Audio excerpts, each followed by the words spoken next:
There's a mountain facility in the world of Ark Raiders that almost nobody talks about, and the deeper you dig into what the scientists were actually doing inside Stella Montis, the stranger and more unsettling the story gets.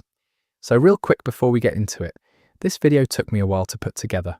I went through a lot of scattered lore material, environmental details, documents buried in the game's world, and piece after piece of fragmented storytelling that Ark Raiders is really good at delivering. I want to be honest with you from the start. What you're going to hear in this video is my interpretation. The game does not sit you down and explain Stella Montis cleanly. What it does is leave you breadcrumbs, and this video is my attempt to follow those breadcrumbs in an order that actually makes sense. One specific choice I made was to center the human side of this story rather than the machines.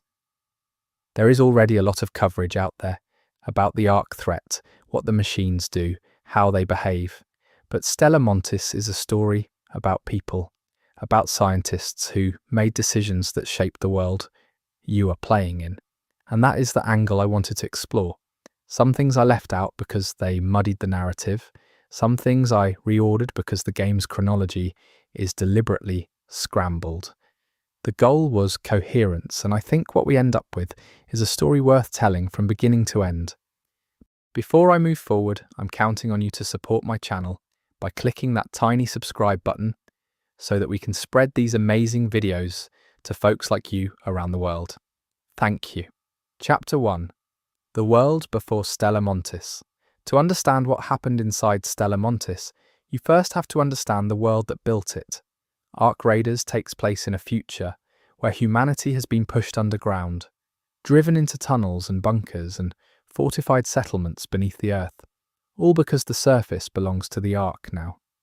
The Ark, as the game presents it, is a system of machines, autonomous constructs that descended from the sky and began dismantling the world that humans had built. They did not negotiate. They did not communicate in any way humans could recognize. They simply arrived and then they began their work, and that work did not stop. But what most players focus on is the present tense of that situation. What this video is interested in is what was happening before the Ark arrived in force, specifically at one location, and specifically among one group of people who saw something coming long before the rest of the world did. The world of Ark Raiders, before the fall, was not our utopia. There is a tendency in post-apocalyptic storytelling to imagine the world before the collapse as some golden era, a time of peace and prosperity that was then shattered by some outside force. The lore of Ark Raiders pushes back against that pretty hard. What the scattered documents and environmental details suggest is a world already dealing with serious institutional fractures. There were resource conflicts.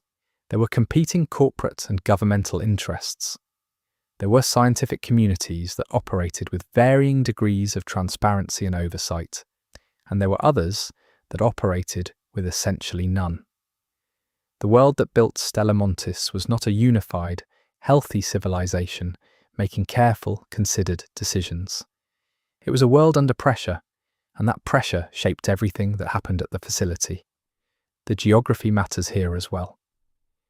Stella Montis, which translates roughly from Latin to something like Star of the Mountain, was not situated in the middle of a populated area. The location itself is remote, elevated, and deliberately separated from the centres of civilian life. This kind of placement is not accidental. Research facilities that are built into mountain ranges, away from population centres, away from easy access, are built that way for specific reasons. Sometimes those reasons are about sensitive equipment that requires isolation from electromagnetic interference. Sometimes they are about working with materials that would not be welcome near residential zones. And sometimes, and this is what the lore of Ark Raiders seems to point toward, those reasons are about keeping work secret from the very institutions that are supposed to be overseeing it. There was already, in the pre-collapse world of Ark Raiders, a significant amount of scientific attention being paid to certain anomalous signals.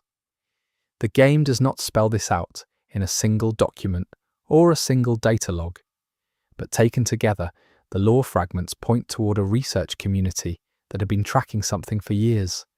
Something coming from beyond the atmosphere, something that did not fit into any existing framework for what natural space phenomena look like. These signals were being studied, debated, dismissed by some, and quietly but urgently investigated by others.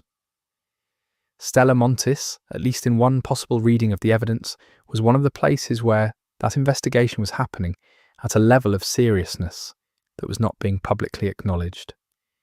The institutional structure around scientific research in the Ark Raiders world is worth paying attention to because it explains a lot about why certain things happened the way they did. There were government bodies with oversight responsibilities. There were corporate entities funding certain lines of research for reasons that had more to do with competitive advantage than pure scientific inquiry. There were independent scientific collectives trying to operate outside of both those spheres. And there was, according to what the law suggests, a layer of coordination between some of these groups that was not publicly disclosed. Stella Montis appears to have sat at the intersection of several of these interests, which made it both uniquely resourced and uniquely complicated. The scientists who would eventually populate Stella Montis did not all arrive there at the same time or under the same circumstances. The facility, as best as can be pieced together from the available lore, was not built all at once for a single purpose. It seems to have evolved. What started as one kind of installation became something else over time, as the findings coming out of its research shifted the priorities of everyone involved. This is actually a fairly common pattern in real scientific history, where a facility built for one purpose ends up being redirected when the data demands it. At Stella Montis, that redirection appears to have been dramatic, and the people who went through it were changed by it in ways that are still traceable in the lore fragments they left behind. One thing that stands out when you look at the pre-collapse period in Ark Raiders is how much ordinary life was still happening, even as the signals intensified. This is easy to miss because we are looking at this world from the aftermath. We know what came next, but the people living in that moment did not. The scientists at Stella Montis were waking up every morning, eating meals, having professional disagreements, writing reports, applying for funding, arguing about methodology. They had careers to think about. They had institutional relationships to manage. They had the ordinary weight of human life pressing down on them even as they were looking at data that suggested something extraordinary was approaching. That combination, the mundane and the terrifying existing simultaneously, is something the lore of Ark Raiders captures in a very understated way. The relationship between the scientific community at Stella Montis and the broader governmental structures of the Ark Raiders world is not well documented in a straightforward way, but the available evidence suggests it was complicated. There are references in the lore to reporting structures that were technically in place, but practically ignored. There are suggestions of funding that came through channels designed to obscure its origin. There are hints of researchers who felt their findings were being managed rather than acted upon, who felt that somewhere above them in the institutional hierarchy, decisions were being made about what the public and even other scientists were allowed to know. Whether this was malicious or simply bureaucratic is genuinely unclear, and that ambiguity seems intentional on the part of the game's writers.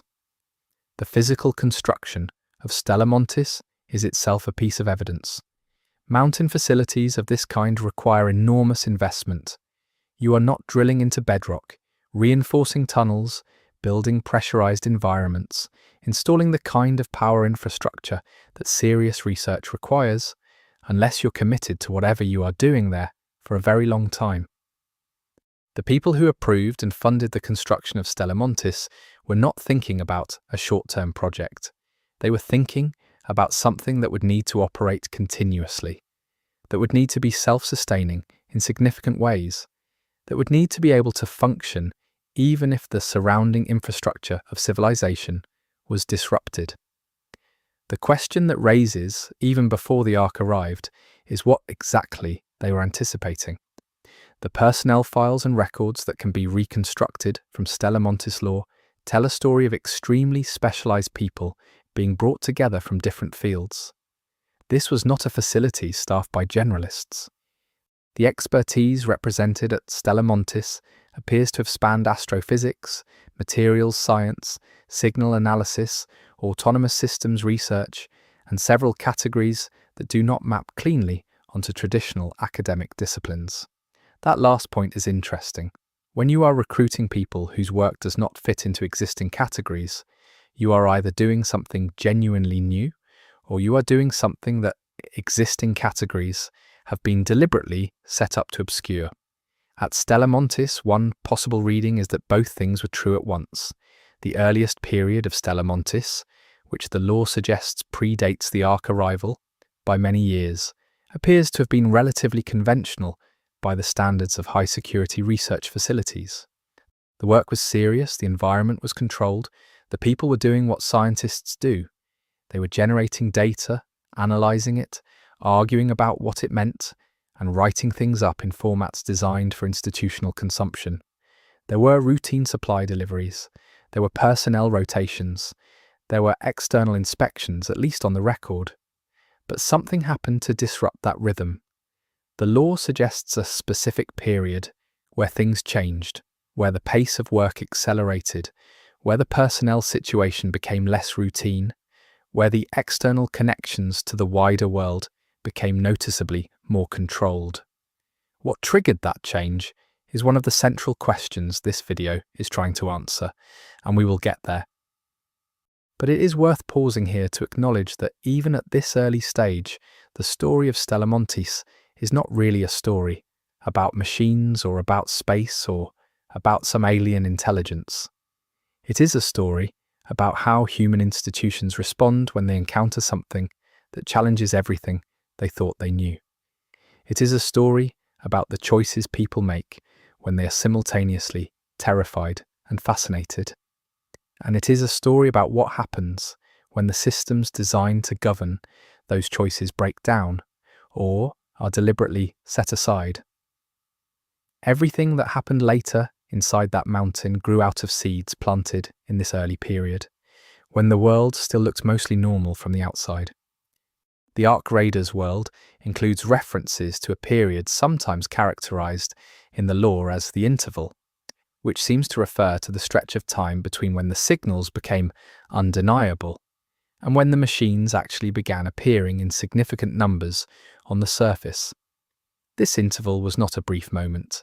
It appears to have lasted years, years during which some people knew or suspected, and most people did not, or were not permitted to. Stella Montis was active during the entire interval. The scientists there were not simply watching and waiting.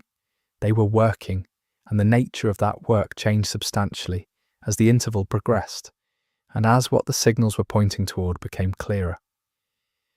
One of the more unsettling aspects of the pre-collapse period in Ark Raiders is the evidence that decisions were being made during the interval that prioritized certain kinds of knowledge acquisition over certain kinds of precautionary action. This is a pattern that the lore points toward without stating directly. The suggestion is that people with access to what was coming chose, at least in part, to study it rather than prepare for it in ways that might have reduced the eventual harm.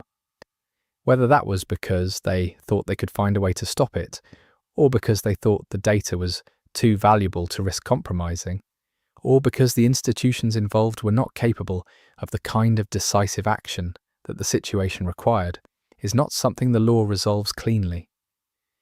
The relationship between Stella Montis and other facilities operating during the same period is something the lore hints at, but does not fully map out. There are references to communications between research sites, to shared datasets, to what might have been a distributed network of institutions, all looking at related aspects of the same incoming phenomenon. Stella Montis appears to have been one node in that network, but possibly a particularly significant one. The specificity of its location, its particular combination of personnel, its unusual level of operational security, all of this suggests it may have been a hub rather than just a participant. Whether the other nodes in whatever network it was part of survived the collapse is another question the law does not answer directly. It is also worth noting that the world of Ark Raiders suggests a history of scientific secrecy that predates Stella Montis by some margin. The lore contains references to earlier projects, earlier facilities, earlier moments where significant research was conducted outside normal oversight structures. Stella Montis does not appear to have been the first time this kind of thing happened in this world. It appears to have been one instance of a pattern with a longer history, which raises uncomfortable questions about what other things might have been done. What other knowledge might have been accumulated and not shared, and whether any of it contributed in some way to the vulnerability that made the Ark arrival so devastating. The everyday life of a researcher at Stella Montis in its early period, as best as can be reconstructed, was defined by two simultaneous realities. On one level, it was the ordinary reality of professional scientific work. Long hours, specific tasks, institutional rhythms, the social dynamics of a small, isolated community of highly intelligent people who did not always agree with each other. On another level, it was the reality of working on something that mattered in a way that very few things in the history of human research had ever mattered. Both of those realities were present every day, and the tension between them is detectable in the fragments of personal communication and informal record-keeping that the law preserves. The question of morale is relevant here because it affects the quality of scientific work and the kinds of decisions researchers make. A community under sustained pressure, especially one that is geographically isolated and working on high-stakes material under conditions of significant secrecy, is not the same as a community operating under normal conditions. The social dynamics of Stella Montis appear to have been complicated from relatively early on.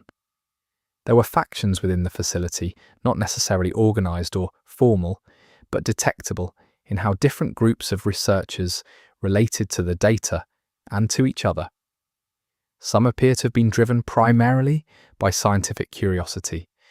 Others appear to have been more focused on the institutional and political implications of what they were finding. Others still appear to have had concerns that were not purely professional.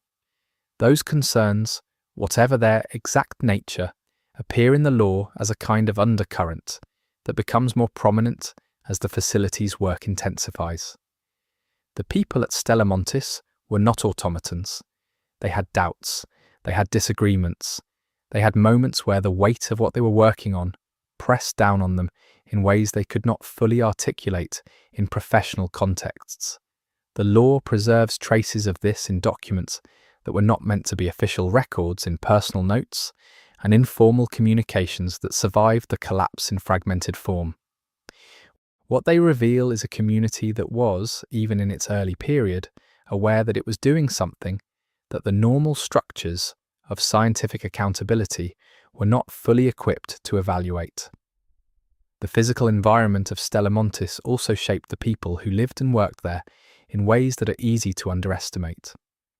Being inside a mountain, cut off from natural light cycles, surrounded by rock and metal and filtered air, working on material that demanded constant attention and constant confidentiality is not a neutral context.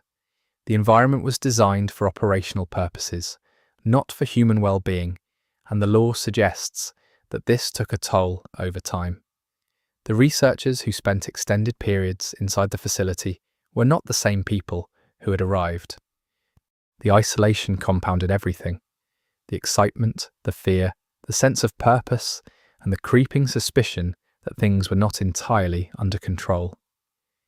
By the time the interval was well underway, Stella Montis had transformed from whatever it had originally been into something that can be described only loosely as a research facility. The work being done there had outgrown the institutional frameworks that were supposed to contain it. The people doing that work had developed a relationship with their material that was not simply professional. The outside world, to the extent it knew about Stella Montis at all, was not in a position to fully understand what was happening there. And the people inside were, depending on who you focus on, either deeply committed to a mission they believed was essential, or trapped in a process they had set in motion and could no longer stop. Both of those descriptions, and this is something the Ark Raiders lore does well, appear to have been accurate at the same time. The resources flowing into Stella Montis during this period appear to have been substantial. Whatever the funding situation looked like officially, the practical reality seems to have been that the facility had access to materials, personnel, and capabilities that would not have been easy to justify under normal institutional accounting. The law suggests this was not entirely above board. There are hints of budget classifications, of resources routed through intermediary structures, of procurement that did not follow standard procedures. This is not simply bureaucratic corner-cutting. In the context of what Stella Montis was doing, it suggests a level of institutional commitment to the facility's work that was being deliberately obscured from anyone who might have had reason to slow it down or stop it. The scientific community in the wider Ark Raiders world did not, as a whole, know what was happening at Stella Montis. This is made fairly clear by the law, even if it is not stated in so many words. The researchers at Stella Montis were not publishing their findings, they were not presenting at conferences, even within restricted academic contexts. They were generating knowledge that stayed inside the mountain. The implications of that are significant because it means that whatever they were learning, however important it was not being integrated into the broader scientific understanding of the incoming phenomenon. Other facilities were working on related problems, but they were working without access to what Stella Montis knew. The siloing of that knowledge is itself one of the more consequential decisions made during the interval. There are references in the law to attempts to break that silence, researchers who wanted to share findings more broadly, who pushed back against the operational security protocols, who raised concerns about the consequences of keeping certain discoveries internal. What happened to those individuals varies in the law fragments. Some appear to have been persuaded to continue within the system. Some appear to have been removed from the facility. Some appear, in later documents, in ways that suggest they continued to be involved with Stella Montis's work even after they were no longer physically present there. The exact mechanisms of how dissent was managed inside the facility are not fully documented, but the picture that emerges is of an institutional culture that was not friendly to public disclosure and was not above applying significant pressure to maintain that position. All of this brings us to a picture of the world before Stella Montis's most significant period that is defined by complexity and compromise. The facility existed because real, serious, important scientific work was being done. The people doing that work were, for the most part, genuinely motivated by a desire to understand something unprecedented and to find ways to protect humanity from what was coming. But the conditions under which they were working, the institutional pressures, the operational security requirements, the physical isolation, the growing weight of what they knew and who they could tell it to, had already begun to warp things in ways that would have consequences. The world had not yet fallen, the machines had not yet arrived in their full numbers, but inside Stella Montis, the conditions that would shape the facility's most consequential decisions were already firmly in place. The question of who was actually in charge at Stella Montis during this early period is not cleanly answered by the law. There appear to have been official leadership structures, a director position, department heads, institutional hierarchies.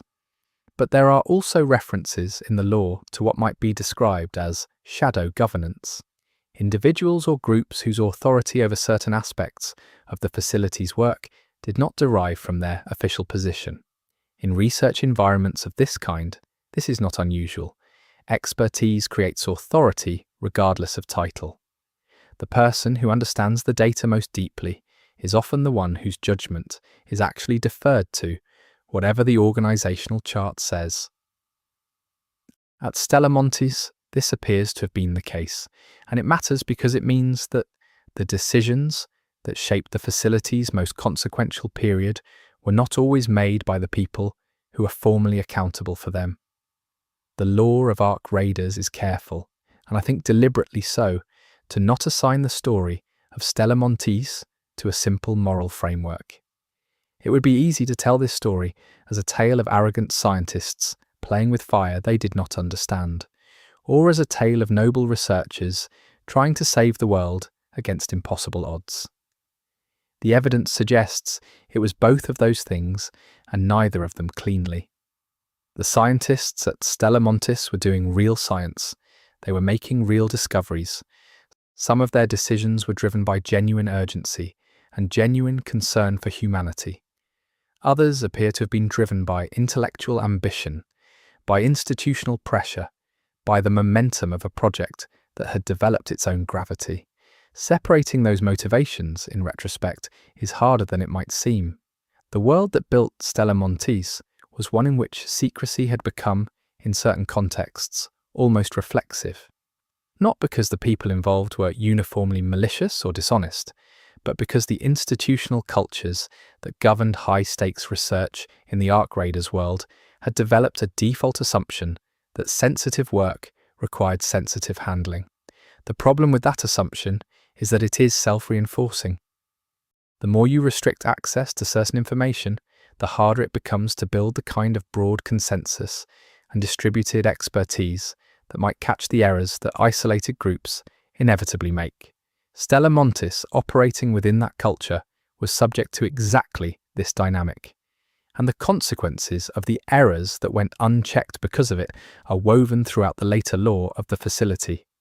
The relationship between Stella Montis and the general public of the Ark Raiders world is essentially non-existent during this period. The facility did not exist, officially, in any form that ordinary people would have encountered. This was not unusual for facilities of its type, but it had an effect that the lore captures in an interesting way. The people of the Ark Raiders world were not entirely unaware that something was wrong. There were signals, anomalies, things that did not fit normal patterns. People noticed. They talked about it.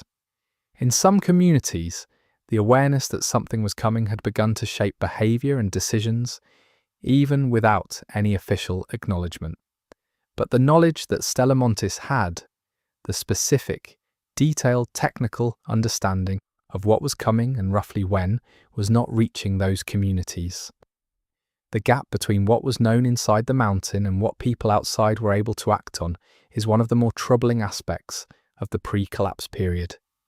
The idea of preparedness and who is being prepared for what runs through the Stella Montis lore in ways that become increasingly significant as we move through the story.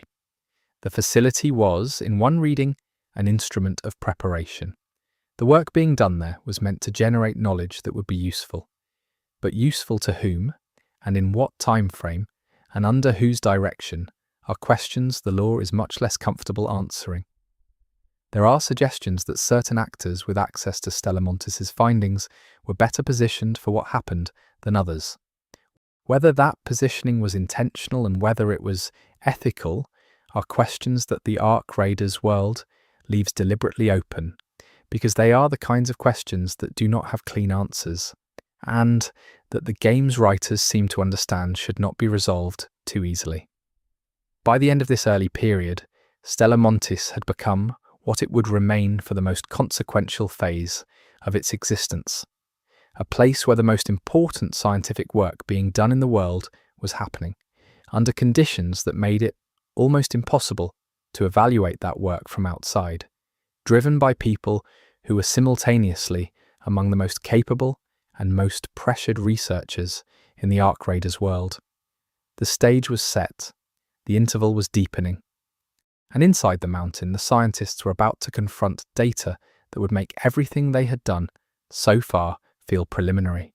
The world before Stella Montis was ending. The story of what the scientists actually did inside the facility was about to begin in earnest. The cultural context of the scientific community in the Ark Raiders world is worth one more look before we move into the facility's main period of activity. Science in that world had a complicated relationship with public trust.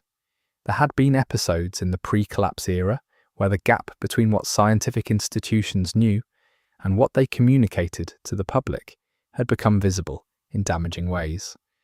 Those episodes had created a culture within certain research communities of extreme caution about disclosure, not necessarily because researchers wanted to deceive anyone, but because the consequences of premature or misunderstood disclosure had, in previous cases, been serious enough that they had become part of the institutional memory. Stella Montis operated within that culture, and the secrecy that characterized its work was at least partly a product of lessons learned from failures that predated the facility itself. One final piece of the early context that matters: the physical structure of Stella Montis was not built to house only research. From very early on, the facility included infrastructure that went beyond what a purely scientific installation would require. There were areas of the mountain complex that were not directly connected to laboratory or data analysis functions. What those areas were for is something the law addresses only obliquely, but even in this early period, the suggestion is that Stella Montis was designed with possibilities in mind that its official purpose did not acknowledge. That additional infrastructure, whatever its exact function, becomes increasingly significant as we follow the story forward. For now, it is enough to note that the people who built Stella Montis were thinking about more than experiments. They were thinking about outcomes, and they were building for a future they had already, in some sense, decided was coming. Chapter 2: The Construction of a Secret. The physical act of building Stella Montis is not something the Ark Raiders lore documents in the way you might expect a historical record to document it. There are no construction timelines, no architectural schematics in the material available to players, no project management logs that lay out what was built, when and why. What exists instead are fragments, references in later documents to earlier stages of the facility's construction, details in the environment itself that imply decisions made long before the facility became what it was. Reading those fragments together, a picture emerges of a construction project that was, from its very earliest stages, designed to be something that was not publicly visible and not easily understood, even by many of the people nominally responsible for it. The choice of location is the first thing worth examining. Mountain facilities require a specific kind of commitment to build. The engineering challenges involved in drilling into solid rock, creating stable underground environments, managing ventilation, power, water, and waste in a location that may be entirely cut off from surface infrastructure for extended periods, are not trivial. You do not choose to build in a mountain because it is convenient. You choose a mountain because a mountain gives you things you cannot get anywhere else. Natural shielding from surveillance, both visual and electronic, geological stability that surface buildings cannot replicate, depth that provides protection from the kinds of events that surface structures cannot survive. The people who chose the location of Stella Montis were thinking about all of these things, and the choice itself tells you something important about what they expected to need the facility for. The construction workforce, to whatever extent the law speaks to it, appears to have been a complicated matter. Large construction projects require large numbers of workers, and large numbers of workers mean large numbers of people who know, at minimum, that something significant is being built. Managing that knowledge, ensuring that the people doing the physical work of constructing Stella Montis could not piece together a comprehensive picture of what they were building, appears to have been a deliberate operational priority. There are references in the law to compartmentalization even at the construction stage, to workers being assigned to specific sections without visibility into how those sections connected to others, to information controls that were applied to the workforce in ways that would have been unusual even by the standards of high-security government construction projects. The funding structure behind the construction of Stella Montis is one of the aspects of the story that the law is most deliberately vague about, and that vagueness is itself informative. Major construction projects of the scale that Stella Montis appears to represent require substantial financial resources, and those resources have to come from somewhere that is accountable to something. But the accounting around Stella Montis, as suggested by the fragments of financial and institutional documentation that appear in the law, was not straightforward. There are references to funding streams that pass through multiple intermediary entities before reaching the facility, to budget classifications that obscured the real nature of what was being funded, to arrangements between governmental and private actors that did not appear in any public record. The picture that emerges is of a financing structure specifically designed to prevent any single institution or oversight body from having a clear view of the whole project. The timeline of the facility's construction relative to the first detection of anomalous signals is something the law seems to treat as significant. If Stella Montis was built before those signals were detected, then the facility might have been repurposed for ARC-related research after the fact, built for one thing and converted to another.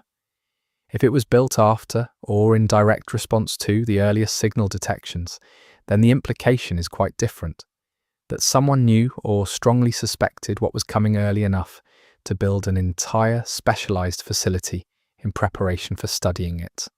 The law characteristically does not resolve this cleanly, but the evidence tilts, at least in one possible reading, toward the latter.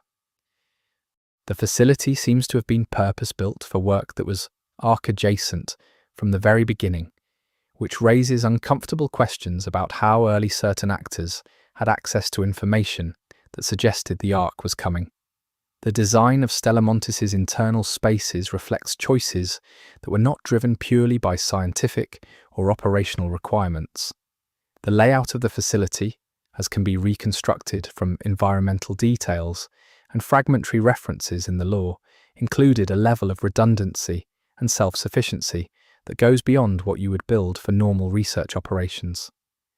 Multiple independent power systems, water purification and recycling infrastructure, food storage and agricultural capacity far beyond what would be needed for a standard research rotation. Medical facilities that could handle a much wider range of situations than routine workplace injuries. These are not the features of a facility designed to operate as part of a larger functional civilization.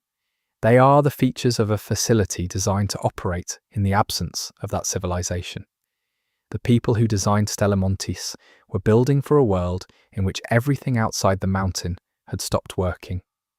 The administrative structure established for Stella Montis during its construction and early operational period was itself a kind of construction, an organizational architecture designed with the same deliberateness as the physical architecture of the facility. The command hierarchy at the facility had unusual features. There were reporting lines that went to institutional addresses that the law suggests were not straightforward government agencies or standard corporate structures. There were oversight mechanisms that appeared robust on paper, but that in practice created more accountability to certain actors than to others. There were classification levels within the facility that meant even senior researchers did not have access to all of the work being done. The organizational design of Stella Montis, in other words, was built to protect certain kinds of information and certain kinds of authority from the scrutiny that would normally apply to scientific work of this significance. One of the more interesting structural features of the facility, as far as can be determined from the law, is that it appears to have had zones or sections that were established for purposes not directly related to its official scientific mission. There were spaces that do not map onto any standard research function, spaces with security requirements that exceeded what the nominal sensitivity of the work in adjacent areas would justify, spaces whose existence was not acknowledged in the facility's official documentation. This is suggestive.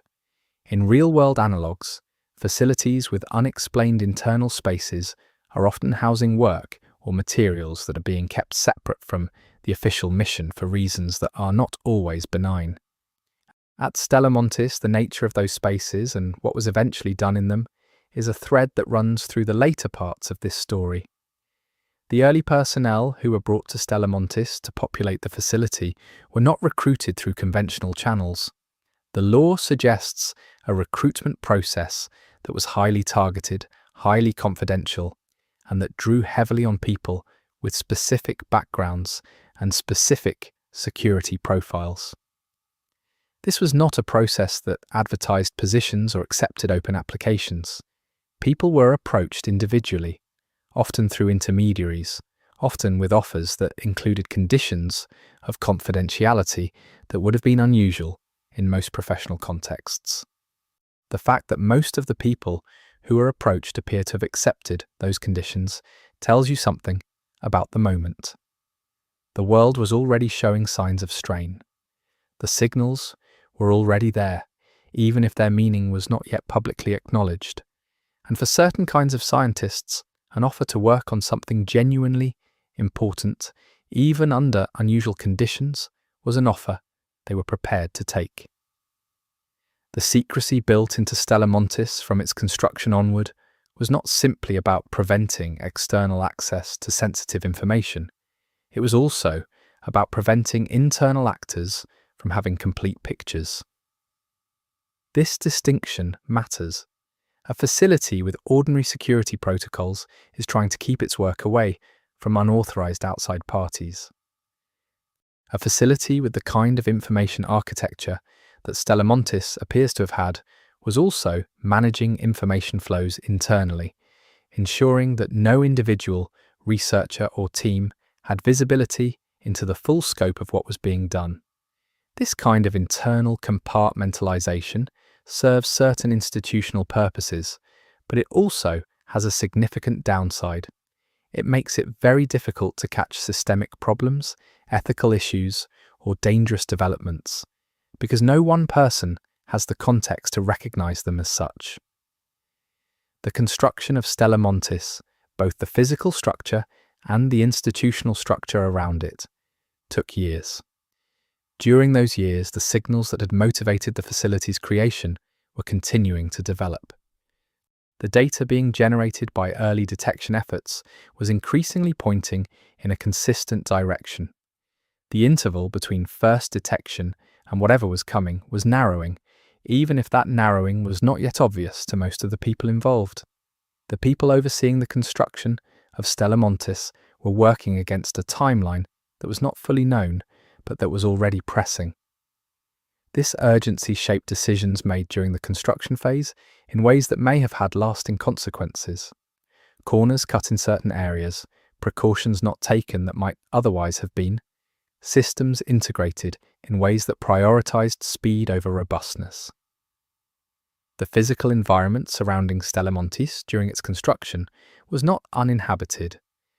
There were communities in the region, people who lived and worked near enough to the mountain to notice that something significant was happening. Large construction operations generate noise, vehicle traffic, supply movements, changes to the local environment that are hard to conceal completely. The law references management of the local information environment during the construction period, efforts to characterize the activity as routine infrastructure development, to explain away the scale of the operation in terms that would not raise questions. Whether those efforts were entirely successful is not clear from the available material. But the pattern of managing public perception of the facility appears to have been established during the construction phase and to have continued throughout the facility's operational life. The question of what the construction workers knew is one that the law leaves largely unresolved. The people who physically built Stella Montis, who drilled the tunnels and poured the concrete and installed the infrastructure, were human beings with ordinary lives outside of their work. Some of them presumably had doubts about what they were building. Some of them presumably talked to people outside the project. Whether any of them fully understood the nature of what they were constructing is unlikely, given the compartmentalization that appears to have been in place. But whether their partial knowledge of the project, the pieces they could see from their specific positions in the construction hierarchy, ever became part of any broader awareness of the facility is a question the law does not cleanly answer. The relationship between the physical construction of the facility and the scientific program that would eventually inhabit it was not sequential. Research began, or at least preparatory scientific work began, before the facility was complete. There are references in the law to researchers arriving at stages of the facility that were still under active construction, working in temporary spaces while the permanent installations around them were still being built. This overlap between construction and operation created an unusual environment, one where the physical realities of the space were still evolving at the same time as the intellectual and scientific work that would define the facility's purpose was developing. The interaction between those two processes, the practical and the theoretical, shaped Stella Montis in ways that a more orderly construction and then operation sequence would not have produced. The energy systems of Stella Montis deserve particular attention because they tell a story about the facility's designers' expectations for its operational parameters. The power infrastructure installed during construction was, by any reasonable assessment, far in excess of what the official scientific mission would have required. Multiple generation systems, each capable of running the facility independently. Backup systems for the backup systems. Energy storage that could, in principle, sustain certain core functions of the facility for an extended period without any external input at all. This level of energy redundancy is not built for a research station operating in a stable civilization. It is built for a facility that its designers expected would need to operate in conditions where conventional power infrastructure had ceased to function. The Ark Raiders world's law connects this to the same forward-looking anxiety that seems to have motivated other aspects of Stella Montis's unusual design. The communication systems installed in Stella Montis during its construction are another point of interest. Standard research facilities require robust communication infrastructure, both internally and externally. What Stella Montis appears to have had was communication capability that exceeded standard requirements in specific and interesting ways. There were systems designed for communication in conditions of significant electromagnetic interference, the kind that might result from exactly the sort of events that the Ark's arrival would eventually produce. There were systems with directional capability designed to maintain contact with specific, predetermined coordinates under conditions of general communications failure. There were encryption systems of unusual sophistication. The communication infrastructure of Stella Montis, in other words, was built for a world where normal communications had broken down, which again suggests that the people who designed it had a fairly specific model in mind of what conditions the facility might eventually need to operate in. The story of the construction is, at its core, the story of a decision made by people with a particular kind of knowledge about what was coming. They could not stop what was coming, or at least they did not believe they could, or at least the decision to try to stop it was not the one that was made. Instead, the decision that shaped everything else was a decision to build, to create a place where the most important work could continue regardless of what happened to the world outside. Whether that decision was wise, whether it was ethical, whether the people who made it had the right to make it, are questions the Ark Raiders law asks without fully answering. But the construction of Stella Montis was the physical manifestation of that decision, and everything that happened inside the mountain afterward flows from it. The materials sourced for the construction of Stella Montis included components that are, in the law, associated with capabilities beyond standard facility construction. Certain specialized materials appear in references to Stella Montis that suggest capabilities for shielding, containment, or analysis of phenomena that the official construction documentation would not have described in those terms.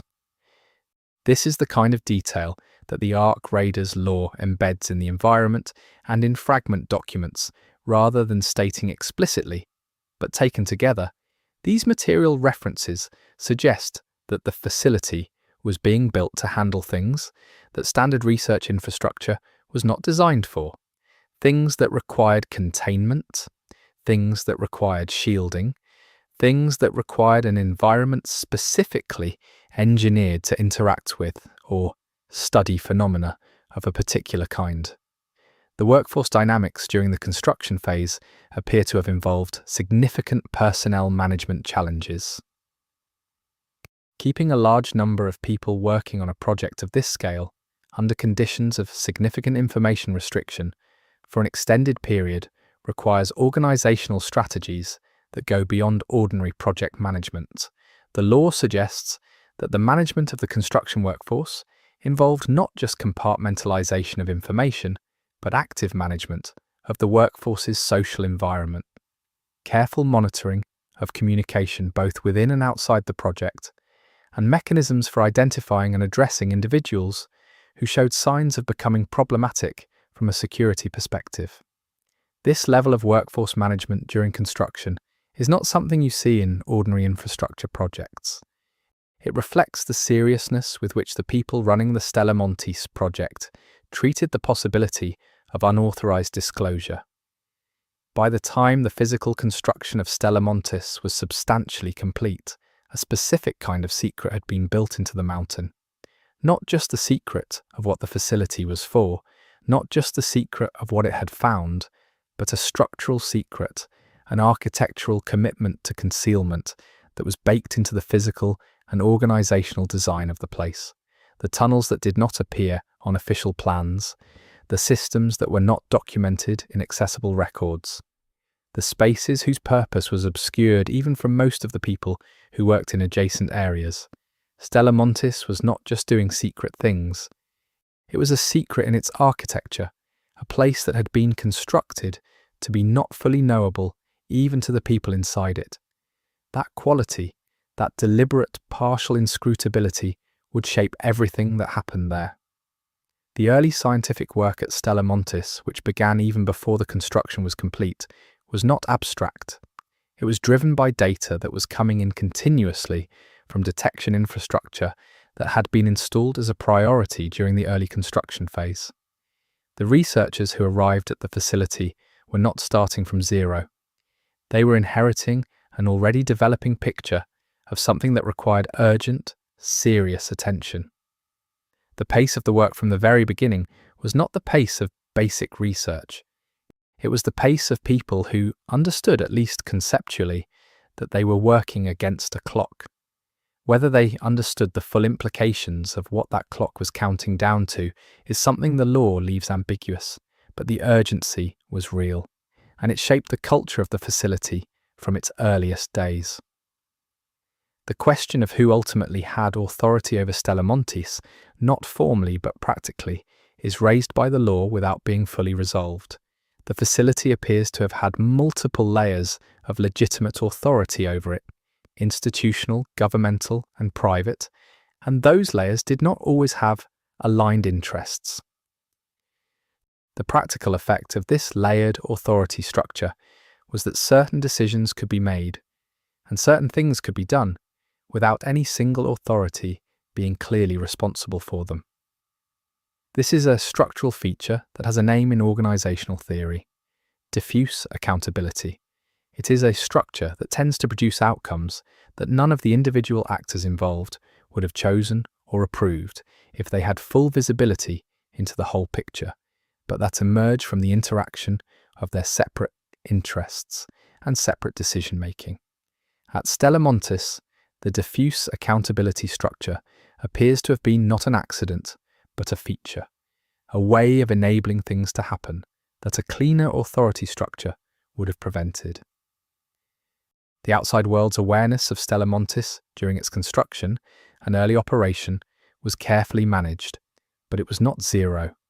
There were people in various institutional contexts who knew or suspected that something significant was happening at the mountain. Some of them had limited but real knowledge of the facility's existence and general purpose. Others had pieces of information that might have allowed them, if they had been talking to the right people, to construct a more complete picture. But the information environment around Stella Montis was fragmented by design, and the fragmentation worked.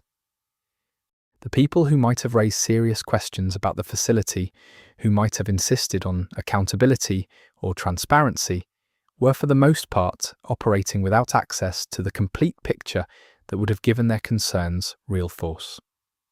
The construction of Stella Montis was, in the end, an act of simultaneous ambition and concealment, an ambition to do something at a scale and with a purpose that the normal structures of the pre-collapse world would not have sanctioned, and a concealment of that ambition that was sophisticated enough to sustain itself for the years that the construction and early operation of the facility required.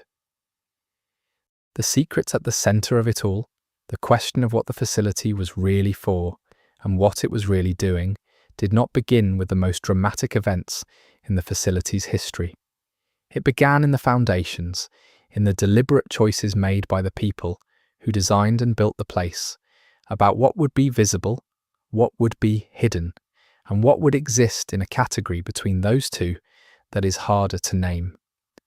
The construction of Stella Montis was the construction of a particular kind of ignorance, carefully shaped and deliberately maintained, and that ignorance was the medium in which everything that followed grew.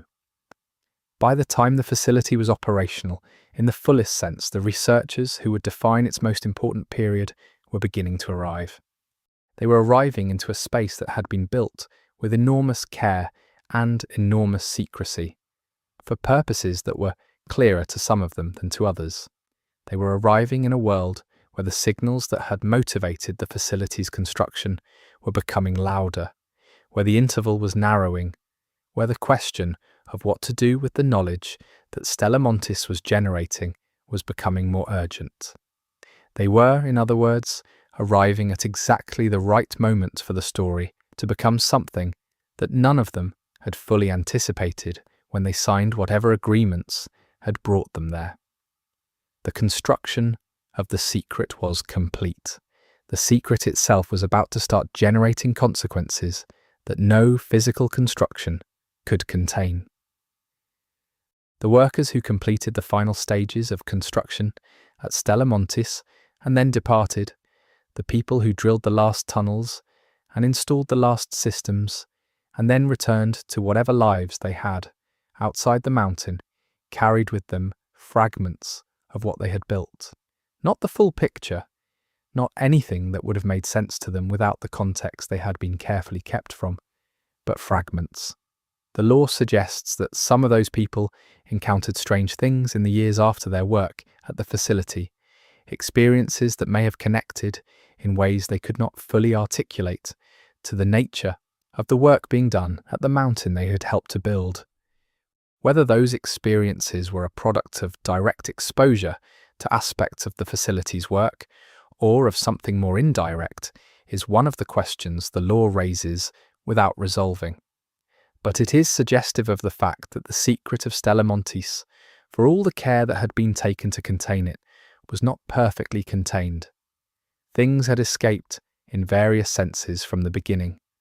The law of Stella Montis's construction phase ends narratively with the departure of the construction workforce and the establishment of the facility as a fully operational, fully sealed scientific installation. The mountain had become the facility. The secret had been built. The people who would operate inside it were in place. And the world outside, for the most part, had no idea what was happening in there. That was the beginning.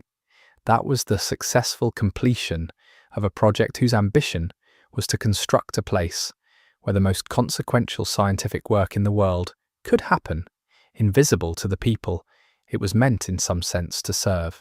Whether it served them is the rest of the story. Chapter 3. The Scientists Who Chose to Stay.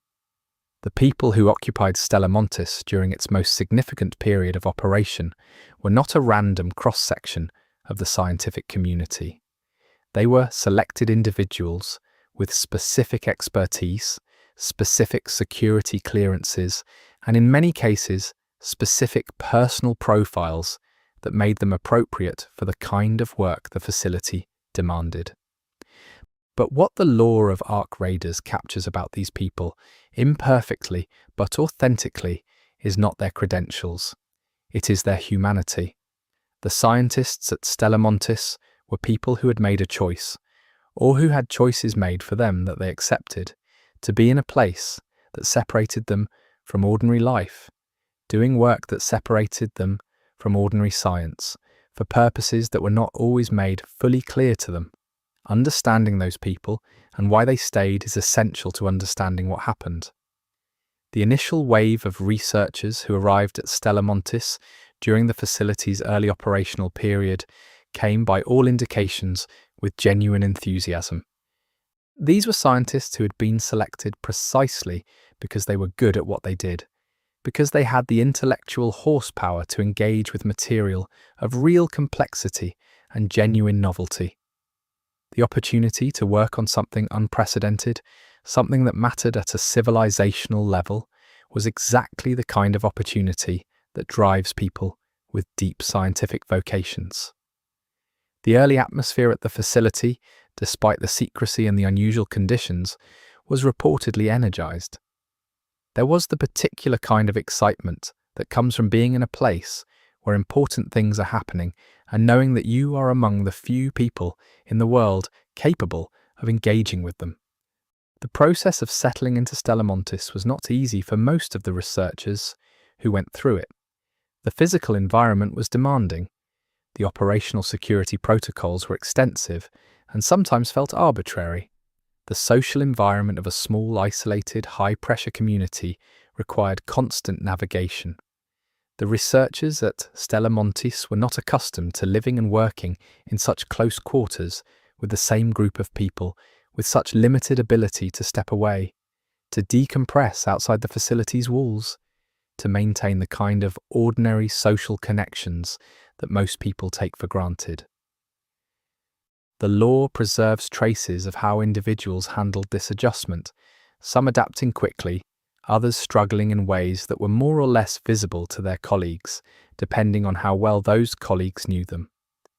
One of the things that becomes clear from looking at the lore around Stella Montis's personnel is that the facility's management made deliberate choices about what kinds of people to bring in and what kinds to avoid. The profile of a Stella Montis researcher, as can be reconstructed from the available material, was not simply one of scientific excellence. It also included a certain kind of psychological resilience, a capacity for operating in conditions of uncertainty and ambiguity without becoming destabilized, a tendency toward focusing on the work itself rather than on the broader institutional context in which the work was happening. These are not neutral personality traits.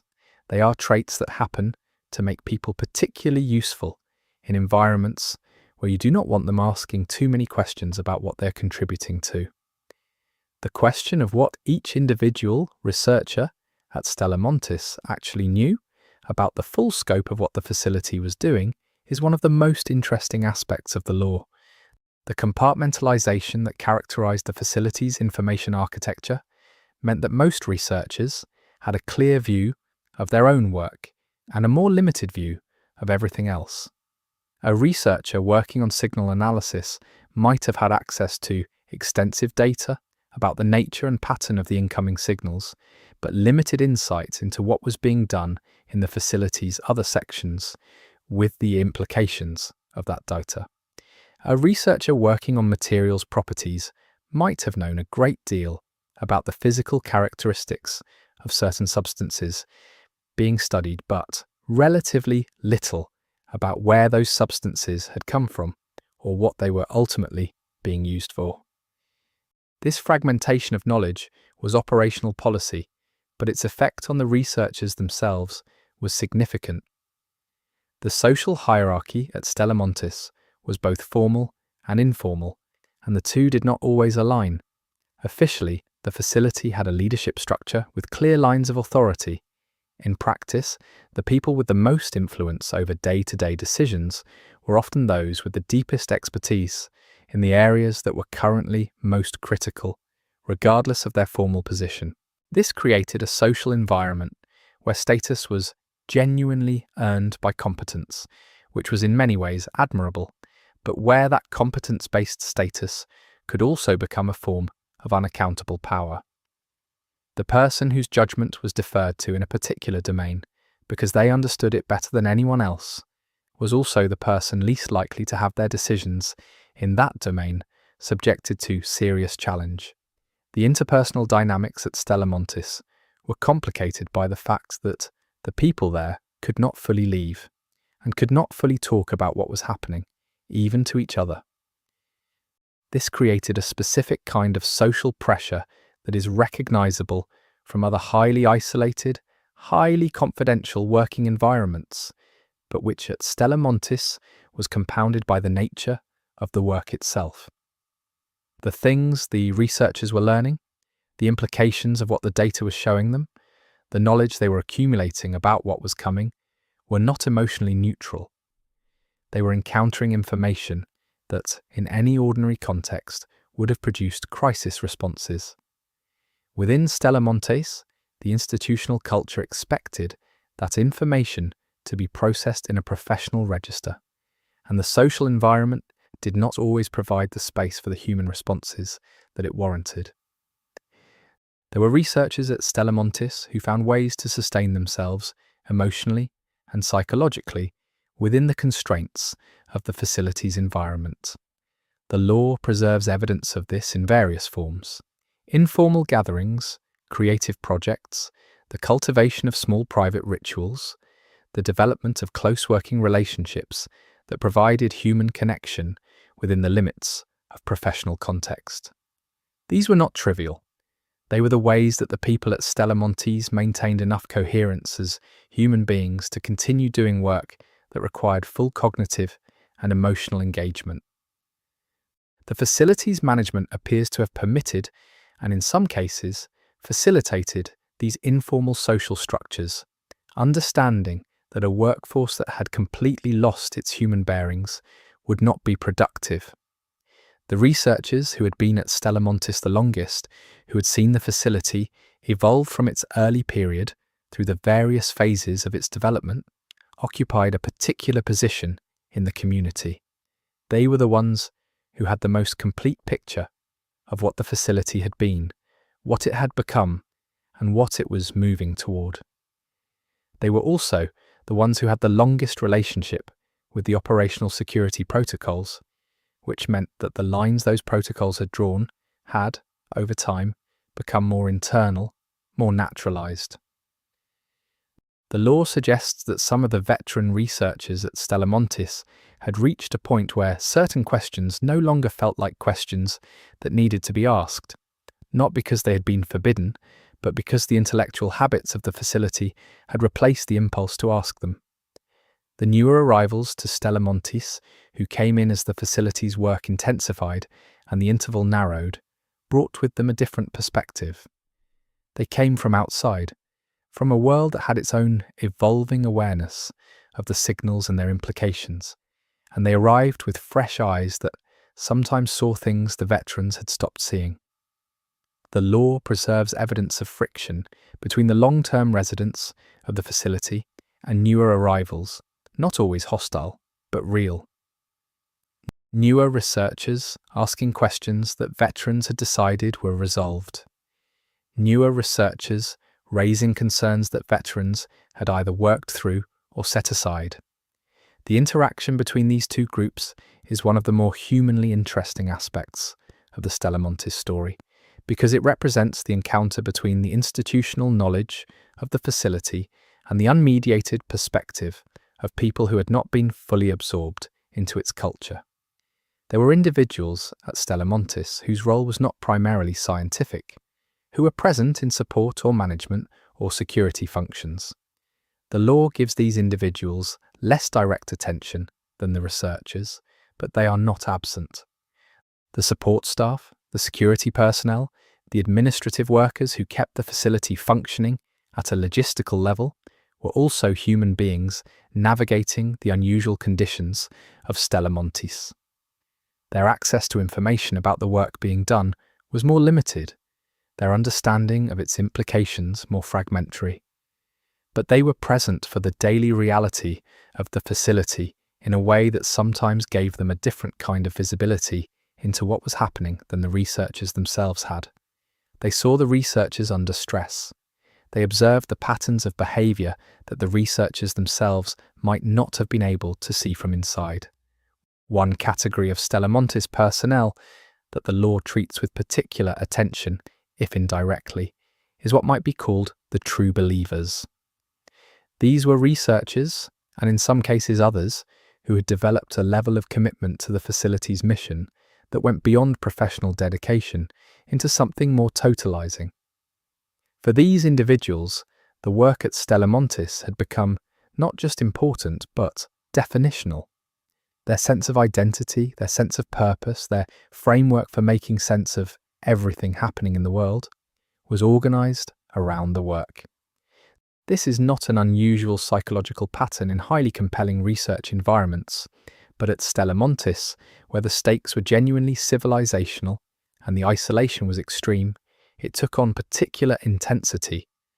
The true believers were some of the most productive researchers at the facility. They were also the ones most likely to make choices that pure professional judgment would not have endorsed. The experience of loss was a recurring feature of life at Stella Montis. Researchers left for various reasons, voluntary and otherwise. Some were transferred, some resigned, or attempted to resign under circumstances that the law does not always fully describe. Some experienced health crises, some experienced psychological crises that were serious enough to require intervention. Each departure was, for the community that remained, a moment of disruption and of renegotiation. The people left behind had to absorb what the departed had known, had to reconfigure the social and intellectual networks that the departure had disrupted, had to manage whatever emotions the circumstances of the leaving had generated. The law suggests that, over time, the departures became a kind of rhythm in the facility's life, painful but regularized, a normal part of an environment where normal turnover looked very different from what it would have looked like in an ordinary workplace.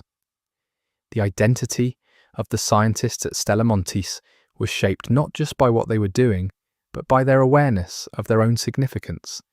They knew that they were working on material of unprecedented importance. They knew that the knowledge being generated in that mountain was not being generated anywhere else at the same depth or with the same focus. This knowledge of their own centrality was, in some respects, a source of motivation and resilience. It could also be a source of distortion. The conviction that one's work is uniquely important can produce a kind of ethical inflation, a sense that the normal rules and constraints that govern less consequential work do not apply in the same way, because the stakes are too high for ordinary caution to be the governing value. At Stella Montis, this kind of ethical inflation appears to have been present, and the law suggests it had real effects on the decisions that were made. The physical health of the researchers at Stella Montis was a concern that the law references with some regularity in ways that are suggestive without being explicit. Underground environments, even well-engineered ones, are not naturally healthy for human beings over extended periods. The absence of natural light, the limitations on physical activity, the quality of recycled air, the psychological stress of isolation and high-stakes work, all of these have physical effects. But there are references in the Stella Montis law to health concerns that do not map neatly onto the ordinary health challenges of isolated underground living. References to specific symptoms, to specific medical interventions, to specific monitoring protocols that were not standard occupational health practice. These references are fragmentary and ambiguous, but they are there, and they point toward the possibility that some aspects of the work at Stella Montis had effects on the researchers' physical well-being that were not fully acknowledged or not fully understood. The relationship between the scientists at Stella Montis and whatever oversight structures nominally applied to them was, as the facility's operational period developed, increasingly attenuated. This was partly a function of the secrecy protocols, which limited the information available to external oversight bodies. It was also a function of the increasing pace and urgency of the work, which made the rhythms of external review feel out of sync with what was happening at the facility. And it was, in at least some cases, a function of deliberate management decisions that maintained the appearance of oversight accountability while reducing its practical substance. The researchers themselves were generally aware of this attenuation, though their responses to it varied. Some saw it as an appropriate adaptation to the urgency of their situation. Others saw it as a symptom of something that should concern them more than it did. The ethical dimensions of working at Stella Montis were something that different researchers engaged with in very different ways. The law preserves evidence of individuals who thought carefully and seriously about the ethical implications of what they were doing, who maintained active ethical frameworks even in the pressured environment of the facility. It also preserves evidence of individuals who appear to have set aside ethical deliberation as a practical necessity of the situation, who focused on the work itself and declined to engage with questions about its broader implications. And there are those who fall somewhere between those two poles, people who had ethical concerns but who found ways to manage those concerns that allowed them to continue working. The distribution across these orientations was not random. It appears to have been shaped by how long individuals had been at the facility, what roles they occupied, and what specifically they had access to in terms of the full scope of the facility's work. The friendships and professional partnerships formed at Stella Montis were, for many of the researchers, the most important relationships they had during the facility's operational period. The conditions of the facility made it difficult to maintain relationships outside, and the intensity of the work and the shared experience created bonds within the community that were strong by any measure. The law captures some of these relationships in the fragments of personal communication that survive from the facility period. What is visible in those fragments is not just professional collaboration, but genuine human connection. People who knew each other well and cared about each other in the context of an environment that made both knowing and caring simultaneously more intense and more complicated. These relationships are one of the things that makes the later events at Stella Montis particularly affecting, because the people involved in those events were not abstractions. They were people with histories with each other. The question of what the scientists at Stella Montis believed, not about the science but about the larger meaning of what they were doing, is one that the law addresses through implication rather than direct statement. There were researchers who believed they were part of something that could ultimately protect humanity, that the knowledge being generated at the facility, whatever the cost of generating it, would eventually be used for genuine protection. There were those who had become uncertain about that belief, but who continued working partly because the alternative, stopping, felt more irresponsible than continuing. There were those who had stopped believing it, but who had, for various reasons, not found a way to act on their disbelief. And there were those, probably the fewest in number, but the most consequential in terms of the decisions they made, who believed something else entirely, something the law only partially illuminates. The daily experience of time at Stella Montis was unusual. Without natural light cycles, without the ordinary texture of a life that includes diverse environments and social contexts, time became abstract in ways that the researchers themselves appear to have noticed and commented on. The law preserves references to the subjective experience of duration inside the mountain, to the way that periods of intense work collapsed felt time and periods of waiting expanded it, to the disorientation of emerging from an extended research sprint to find that weeks had passed that had felt like days. This subjective experience of time had practical effects. It made it harder to maintain perspective on how long things had been going on, harder to recognize patterns in one's own behavior that were developing over extended periods, harder to appreciate the magnitude of change that had occurred between an earlier and a later moment in the facility's history. The process by which Stella Montis's scientific culture developed its particular character was gradual and largely unconscious. No one sat down and decided what the norms of the facility's intellectual culture would be. Those norms emerged from the interaction of the people present, the conditions of the environment, the nature of the work, and the institutional pressures applied from above. What emerged was a culture that valued rigor and productivity highly, that was highly tolerant of aggressive intellectual approaches to the material, that had developed a relatively low threshold for prioritizing scientific results over other kinds of considerations, and that had a particular relationship with risk, one that was, in the estimation of some of the individuals who occupied it, not fully calibrated to the magnitude of what the facility was dealing with. This culture was not pathological in its origins. It was a reasonable adaptation to an extraordinary situation. But like many reasonable adaptations to extraordinary situations, it created vulnerabilities that were not immediately visible. The researchers who chose to stay at Stella Montis, who did not leave when opportunities to leave arose, who remained through the most difficult periods of the facility's history, are in some respects the central figures of the Stella Montis story. Their choice to stay was not always fully free in the conventional sense. The conditions of the facility, the secrecy obligations they had accepted, the complexity of what leaving would have meant practically and institutionally, all of these made the decision to stay something less than a clean, unconstrained choice. But they stayed. They continued to do the work. They continued to make the decisions that shaped the facility's trajectory. And those decisions made by people who were staying in a place where staying had become complicated are the decisions that this story is ultimately about. Understanding who they were, what they believed, what they feared, and what they wanted is the necessary foundation for understanding everything that came next. The late period of Stella Montis's operation, before the most dramatic events that the law points toward, was populated by a community that had been through a great deal.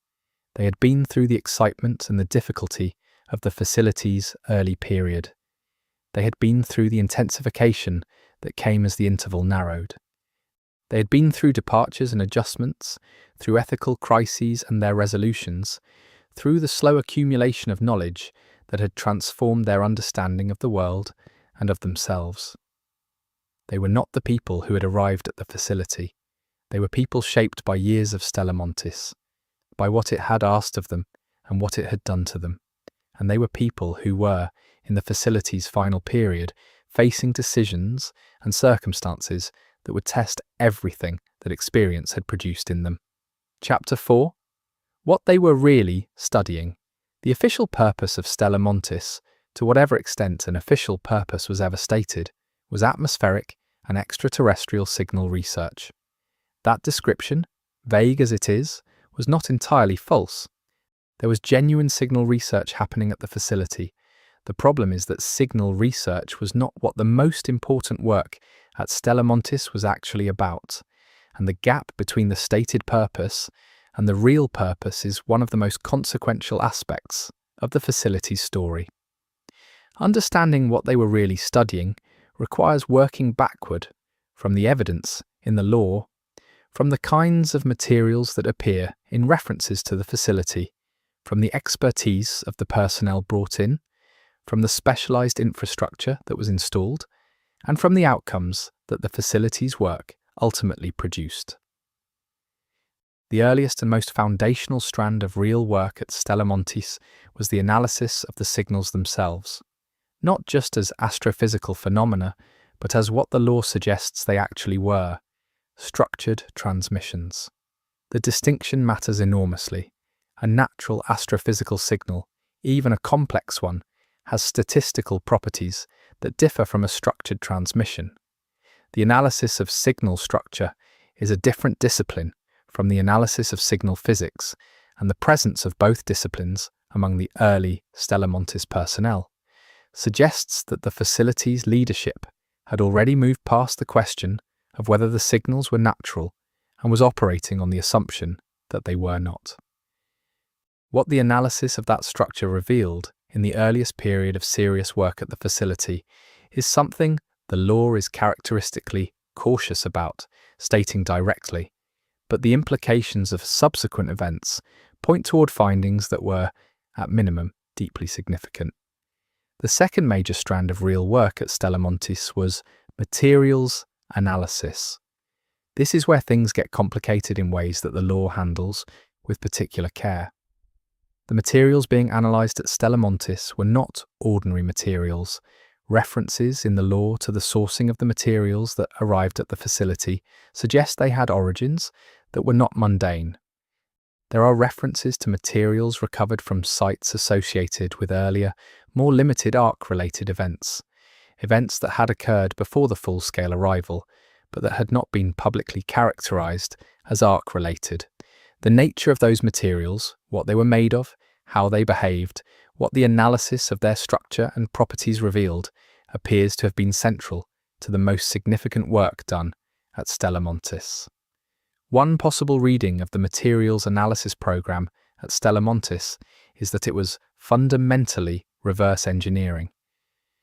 The researchers were studying materials that the arc, or something associated with the arc, had produced, and they were trying to understand how those materials worked at a physical level deep enough to inform either defensive applications or, and this is where the law becomes more provocative, something else entirely.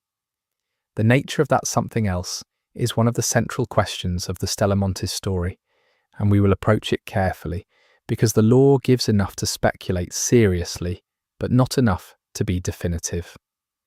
What can be said is that the materials analysis program went beyond characterization. It was not simply describing what these materials were, it was trying to understand what could be done with them. The third strand of work at Stella Montis, and arguably the most operationally significant, was systems modelling. The facility's computational infrastructure, which the law references as being significantly beyond what standard research purposes would have required, was being used to build models of the arc's behaviour, not just as individual machines or even as a collection of machines, but as a system. The arc in the framing that Stella Montis's research appears to have developed was not a swarm of independent entities following individual instructions. It was something more integrated than that, something whose behaviour at the level of individual machines reflected decisions or patterns generated at a larger scale. Modelling that larger scale behaviour, understanding the logic of the system rather than just the mechanics of its individual components, appears to have been one of the things that Stella Montis was uniquely positioned to do. The relationship between the signal analysis work, the materials analysis work, and the systems modelling work at Stella Montis was not simply parallel. They were integrated, feeding into each other in ways that required careful coordination across what were, in the facility's compartmentalised structure, theoretically separate research domains.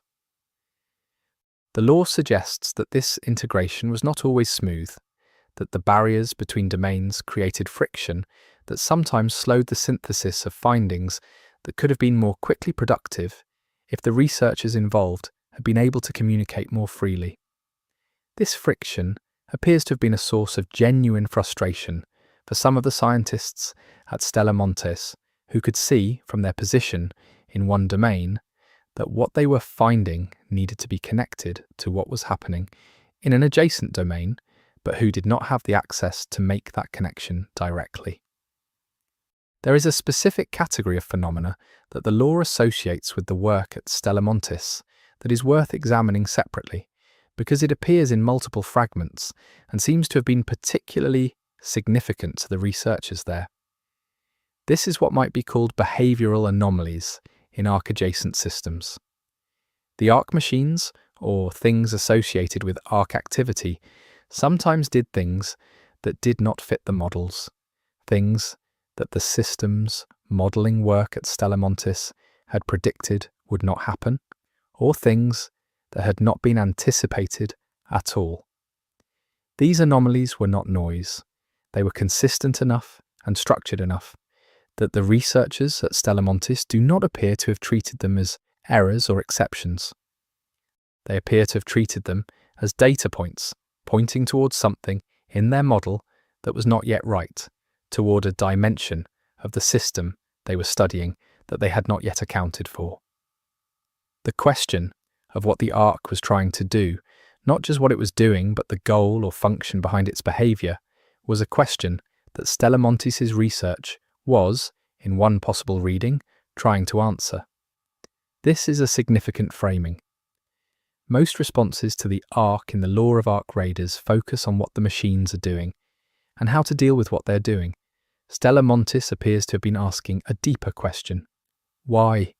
Not in an anthropomorphic sense, not asking about motivation in the way you would about a person, but asking about function, about what the behavior of the arc system, taken as a whole over time, was optimizing for. The answer to that question, or even partial answers to it, would have been extraordinarily valuable. Whether answers were actually found at Stella Montis is something the law implies without confirming. One strand of the research that the law hints at, and which becomes more significant as we follow the story forward, is what might be called the interface question. The arc machines, as presented in Arc Raiders, are autonomous, but the law suggests that Stella Montis' researchers were interested in a different possibility, that there was something behind the autonomy, some level at which the arc system was not simply executing pre-programmed behavior, but receiving or processing something that was more dynamic. If true, that would have implications both terrifying and potentially significant for the question of whether the arc could be communicated with, influenced, or in some way negotiated with. The interface research strand at Stella Montis appears to have been one of the most controversial within the facility's internal culture, because the premise behind it was deeply uncomfortable, and because the implications of actually succeeding in the research would have been impossible to fully predict. The data volumes being generated at Stella Montis were, by the law's account, extraordinary. The combination of continuous signal monitoring, ongoing materials analysis, and continuous systems modeling meant that the facility was producing data at a rate that required serious management and computational resources just to keep up with. This data was not flowing freely outward. It was accumulating inside the mountain, subject to the same information controls that governed everything else at the facility. The implication of this accumulation is that Stella Montis, by the middle of its operational period, had assembled one of the most comprehensive datasets related to the arc in existence, and that dataset existed exclusively inside the mountain, inaccessible to the scientific community and to whatever institutions were theoretically responsible for managing the arc threat. The concentration of that knowledge in one place and the consequences of what happened to that place is one of the more significant threads in the lore of the Arc Raiders world. The scientific methodology employed at Stella Montis is a subject the lore touches on with some care, and what it suggests is that the researchers there were, by the standards of normal scientific practice, operating in unusual ways. The urgency of the work, the conditions of the environment, the specific challenges posed by the materials and systems being studied, had all produced adaptations in how the science was actually being done. Peer review, in any meaningful sense, was functionally absent. The compartmentalization that prevented cross-domain communication also prevented the kind of collective evaluation that catches errors. The pace of work meant that the time typically allocated to careful documentation, replication, and systematic doubt was being compressed. The researchers were making progress, and the progress was real, but they were making it in conditions that would not have satisfied the standards applied to scientific work in normal institutional contexts, and that difference mattered. The ethical oversight of the research at Stella Montis was, as noted, compromised by the facility's structural design. But within the facility's community, there were internal ethical conversations that the law preserves in fragmentary form. These were not abstract philosophical discussions. They were practical, urgent arguments about specific things that were being proposed, specific experiments, specific applications of findings, specific next steps that some researchers believed were warranted and others believed crossed lines that should not be crossed. The content of those arguments is not always fully recoverable from the law, but their existence is clear, and their pattern is significant. The internal ethical debates at Stella Montis were most intense, most urgent, and most frequently resolved in ways that prioritized scientific progress over other values, at exactly the points in the facility's history where the most consequential decisions were being made. One of the things that Stella Montis's research eventually established, at least in one reading of the available law, was a framework for understanding the Ark as something other than an undifferentiated threat. The systems modelling work appears to have revealed patterns in Ark behaviour that were not randomly distributed, but that organised around certain kinds of priorities. Certain types of targets received certain types of attention. Certain environmental conditions produced certain types of behavioural responses. Certain patterns of prior Ark activity appeared to predict subsequent Ark behaviour in ways that, once mapped, could be at least partially anticipated.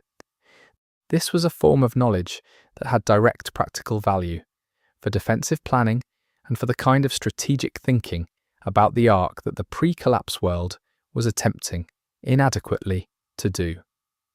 Whether that knowledge was ever effectively transmitted to those who could have used it is a question the law answers mostly in the negative. The work on materials at Stella Montis had, by the facility's middle operational period, moved beyond analysis into something that the law suggests was considerably more active. The researchers had characterized the materials from Ark-adjacent sources in significant detail. They had identified properties that were not present in ordinary human-manufactured materials, and they had begun working with those properties, not just describing them, but attempting to apply them, to understand not just what the materials could do in their current form, but what might be possible if those properties were leveraged intentionally. This is the point in the Stella Montis research program that most clearly crosses the line from defensive study into something else, and the law treats it accordingly, with a kind of careful ambiguity that lets the implications hang in the air without resolving them into either validation or condemnation. The personnel involved in the most advanced phases of the materials work at Stella Montis were, by the accounts the law preserves, among the most committed and also the most isolated within the already isolated community of the facility. The nature of the work they were doing, its sensitivity, and its implications meant that their circle of legitimate communication about it was even smaller than the already limited circles that characterized other domains of the facility's work. They knew things that almost no one else inside the mountain knew, which is a particular kind of loneliness, even in a community of people who are all carrying unusual weight. The law captures something of that loneliness in the fragments associated with this group, and it is one of the more affecting aspects of the Stella Montis story. The signal analysis work at Stella Montis, running parallel to the materials and systems work, continued to generate findings throughout the facility's operational period. As the interval narrowed and the Ark's presence in the world became more visible, the signals themselves changed character in ways that the researchers at Stella Montis were uniquely positioned to document.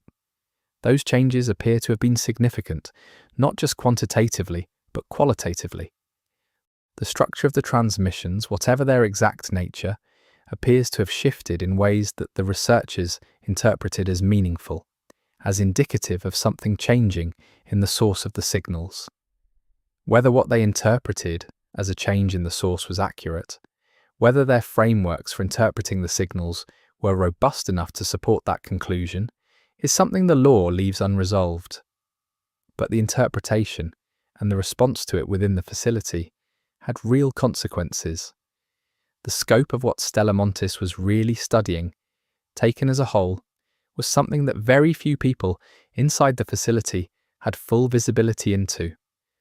The director level, and whatever entities above the director level were actually exercising authority over the facility's direction, had something approaching a complete picture. Individual researchers had deep knowledge in their own domains. The synthesis of all those domains into a coherent understanding of what the facility as a whole knew and what it was doing was a view available to very few. This is part of why the story of Stella Montis is difficult to tell cleanly, and why the Ark Raiders lore approaches it through fragments rather than exposition. The full picture of what was really being studied there was not available to any single human consciousness operating within the facility's information architecture. It existed, if at all, as an emergent property of the facility as a whole, not as a thing that any individual could have described completely. The question of what the researchers at Stella Montis thought they were working toward, what end state they imagined their work leading to, is complicated by the reality that different researchers imagined different end states. Some were working toward what they understood as a defensive application, the development of knowledge or technology that would give humanity tools for protecting itself against the Ark. Others appear to have been working towards something that was framed as communication or interface, the possibility of reaching some level of interaction with whatever was generating or directing the Ark system. Others were working in ways that suggest the end state they imagined was not primarily about the Ark at all, but about what the Ark represented in terms of scientific knowledge, about the fundamental questions its existence raised about the nature of intelligence, of purpose, of what we understand systems to be. One of the specific research threads that the law points toward as particularly significant, though it is treated with characteristic indirectness, is what might be called the integration question. The Ark machines, in their behaviour, display a level of integration with their environment that goes beyond simple mechanical operation. They interact with environmental systems, with the physical landscape, with materials and structures, in ways that suggest a kind of engagement with the world that is difficult to characterise purely in terms of machinery. The researchers at Stella Montis who were working on this question appear to have been asking whether the nature of that engagement could tell them something about the underlying system, whether understanding how the Ark integrated with its environment was a way into understanding what the Ark system was at a more fundamental level.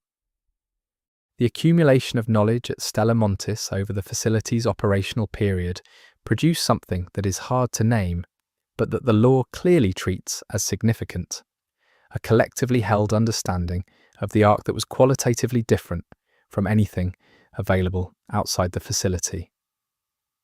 The researchers at Stella Montis had spent years immersed in the data, had developed interpretive frameworks refined by thousands of hours of analysis, had built a shared vocabulary for discussing phenomena that had no pre-existing vocabulary. The knowledge they had was not just more than what was available elsewhere. It was a different kind of knowledge, shaped by the specific conditions of its production in ways that made it both more powerful and, in certain respects, more fragile. More powerful because of its depth and specificity, more fragile because it was embedded in a community of people in a specific place, rather than distributed and documented in ways that would have survived the disruption of that community and that place. The final phase of the primary research program at Stella Montis, the period immediately before the events that would end the facility's operational continuity, was characterized by a convergence of findings from the different research domains that appears to have generated something like a moment of comprehensive clarity. Things that had been separately understood in the signal analysis domain, in the materials domain, and in the systems modeling domain came together into a picture that was more complete than any of the individual pieces. What that picture showed, what the convergence of Stella Montis's years of research finally revealed, is something the law treats with the kind of careful ambiguity that suggests the writers understood they were handling something that needed to be approached indirectly. What can be said is that the convergence appears to have confirmed certain things the researchers had suspected and revealed other things they had not anticipated, and that the implications of both the confirmations and the revelations were serious enough to change the tenor of everything that happened at the facility in the period that followed. Chapter 5: The Experiments Nobody Authorized. The transition from study to experiment at Stella Montis was not a single decision made at a single moment by a clearly defined authority. It was a gradual process, a series of incremental steps, each of which could be rationalized as a natural extension of what had come before, until the cumulative result of those steps was something that no individual step had appeared to commit to. This is a pattern that has been documented in real-world research ethics literature, the way that significant ethical thresholds are crossed not through dramatic, deliberate choices, but through the accumulation of smaller choices that collectively produce an outcome that no one explicitly sanctioned. At Stella Montis, this pattern appears to have operated with particular force, in part because the compartmentalization of the facility's work made it difficult for any single person to see the cumulative trajectory clearly. The earliest experiments at Stella Montis that went beyond what had been originally intended, that crossed from passive analysis into active intervention, appear to have been small in scale and justified on grounds that were technically defensible within the research framework the facility operated under. They were extensions of the materials analysis work, tests of properties under controlled conditions, attempts to observe what happened when the materials being studied were subjected to specific stimuli.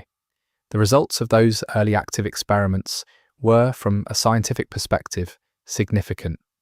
They confirmed certain properties, revealed new ones, and opened research directions that the analysis-only phase had been unable to pursue. They also produced, and the law hints at this, effects that were not entirely anticipated, effects that were carefully documented, and then carefully managed within the facility's information systems. The documentation practices around Stella Montis's experimental work are themselves a subject worth examining.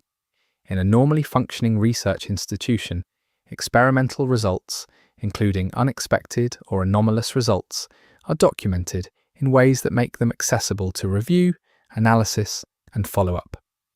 At Stella Montis, the law suggests that the documentation of experimental results, particularly results from the more sensitive phases of the experimental program, was handled with a level of specificity in access control that made those records effectively available only to individuals with the highest classification levels within the facility.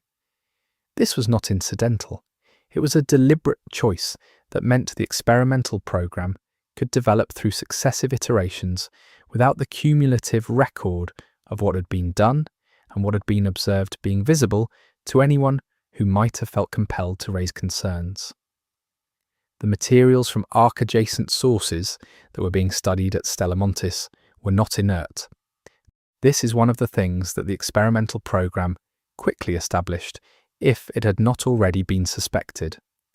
Under certain conditions that the experimenters at Stella Montis worked to identify and characterize, these materials exhibited behaviors that were not explicable by their physical properties alone. They responded to things. They changed in response to certain stimuli in ways that were reproducible and therefore not random. They had, in a sense that was difficult to characterize without sounding irresponsible, something like interactive properties. This finding, and the implications the researchers drew from it, appears to have been a significant moment in the escalation of the experimental program. The step from observing interactive properties to attempting to exploit them was one that appears to have been crossed at Stella Montis after a period of internal debate that the law preserves in fragmentary form. There were researchers who argued strongly against exploitation experiments, who believed that establishing and characterizing the interactive properties was sufficient, that active exploitation carried risks that could not be adequately assessed in advance. There were others who argued that not attempting exploitation experiments was itself a choice with consequences, that understanding what was possible with these materials was essential information that could not be obtained any other way. The debate, as preserved in the law fragments, was serious and engaged. The outcome, which was to proceed with exploitation experiments, was not unanimous, and the researchers who had argued against it did not all accept the outcome gracefully. One of the exploitation experiments that appears most clearly in the law fragments, though still treated with significant indirectness, involves what might be described as an attempt to establish a controlled response from an arc-adjacent system using modified versions of the materials being studied. The concept behind this experiment, at least as it can be reconstructed, was that if the materials had interactive properties, and if those properties could be modulated in controlled ways, it might be possible to produce a response from whatever system those materials were connected to, a response that could be observed, characterized, and potentially acted upon.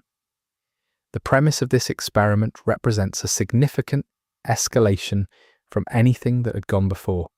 It was not just studying the arc from a distance, it was trying to make the arc respond. The outcomes of this category of experiment are among the most carefully obscured aspects of the Stella Montis law. There are references to results, to things observed during experimental sessions that were significant enough to generate extensive documentation and to change the trajectory of the facility's research program. But the specific nature of what was observed is presented in the law through the emotional and behavioral responses of the researchers, rather than through direct description. People who conducted these experiments appear to have been affected by them in ways that were not purely cognitive. The law suggests that the observations from these sessions were disturbing in ways that went beyond the expected challenge of encountering unprecedented scientific phenomena. They were disturbing in ways that required active management, both of the data and of the people who had generated it. The authorization question for these experiments is one the law handles with particular care, and there is a reason for that. The most significant experiments conducted at Stella Montis do not appear to have had clear authorization in any meaningful institutional sense. They had been approved by the facility's internal leadership, but the facility's internal leadership, as established earlier, was itself operating in a zone of diffuse accountability that meant its approvals did not necessarily reflect anything that could be called genuine institutional sanction. The people who authorized the most consequential experiments at Stella Montis were, in an important sense, authorizing them to themselves, without effective external check. This is not a trivial point. It is the point on which the ethical assessment of what happened at Stella Montis most clearly turns. The progression of the experimental program from its earliest phases to its most advanced was not a straight line. There were interruptions, pauses, periods where the ethical debates within the facility were intense enough to slow the work, periods where unexpected results produced a kind of reassessment, where researchers who had been proceeding confidently stepped back to reconsider whether they understood well enough what they were doing to continue. These pauses were real, and they reflect the genuine moral seriousness of at least some of the people involved, but they were followed each time by resumption. The experimental program always continued because the combination of scientific fascination, institutional momentum, and the conviction that the stakes were too high to allow caution to be the final word, always prevailed over the voices arguing for restraint. One specific category of experiment that the law points toward without fully describing involves what appears to have been an attempt to use arc-adjacent materials to influence the behavior of arc machines directly. If the materials had interactive properties with the arc system, the reasoning behind this experiment went, it might be possible to use those properties to produce behavioral outcomes in arc machines that could be deliberately triggered or controlled. The concept was not crazy, scientifically speaking, given the research framework the facility had developed. But its practical implications, if it worked at any scale, were enormous, both in terms of defensive potential and in terms of what it would mean for the world to have a facility capable of influencing arc machine behavior.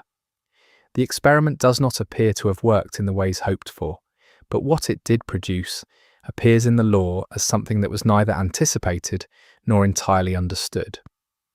The health and psychological status of the researchers most directly involved in the advanced experimental phases of Stella Montis' program is a thread in the law that is treated with genuine sensitivity.